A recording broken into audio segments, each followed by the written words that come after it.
ইমানদার, রাতের বেলায় যখন যুবক ঘরের দরজা বন্ধ করো, তোমার আব্বাও নাই, তোমার আম্মাও নাই, তুমি অবিবাহিত, তোমার বউ সাথে নাই, বিয়ে যেহেতু করো নাই, তোমার সাথে কেউ নাই, এই ঘরের দরজা লাগাইয়া সাবধান রে যুবক, বাস্তবে যত অপকর্ম করা যায়, এমন মোবাইল বর্তমানে হাতে আছে, এই মোবাইলের মাধ্যমে এর চেয়ে বেশি অপকর্ম করা যায়। এই জন্য আল্লাহ কই, ইমানদার যুবক, ইত্তাকুল্লাহ, আমি আল্লাহকে ভয় করো। এই জন্য এই আয়াতের আলোচনা আমি যত জায়গায় করি, এর মধ্যে একটা বড় কথা এটাই বলি, যুবক, মোবাইল ব্যবহারে আল্লাহকে ভয় করো। বলেন মোবাইল ব্যবহারে আল্লাহকে, আবার বলেন মোবাইল ব্যবহারে আল্লাহকে ভয় করো। কেউ দেখে না, দেখেন কে? পৃথিবীর কেউ দেখে না, দেখেন কে?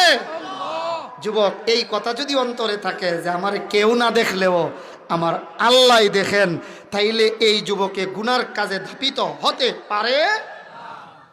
এরপরে আল্লাহ তাআলা বলেন, ওয়াকুলু কাওলান সাদীদা, ইমানদার, সত্য কথা বলো, মিথ্যা কথা বলিও না।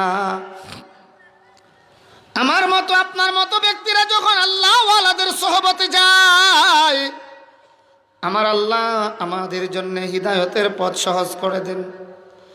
এমনকি আল্লাহ ওয়ালাদের সোহবতে যদি কোনো বেঈমান ব্যক্তিও যায়, ওই বেঈমানের অন্তরের বন্ধ দরজাটা আল্লাহ খুইলা হেদায়তের নূর তার সিনায় ঢুকাইয়া দেন। সত্য কথা যদি ইমানদারে বলে, এর দ্বারা শান্তির সমাজ গঠন হয়। এই মর্মে ছোট্ট একটা দৃষ্টান্ত শোনাই, এরপরে ইয়া আইয়ুহাল্লাযীনা আমানুত্তাকুল্লাহর মোটামুটি কয়েকটা কথা বলবো ইনশাআল্লাহ।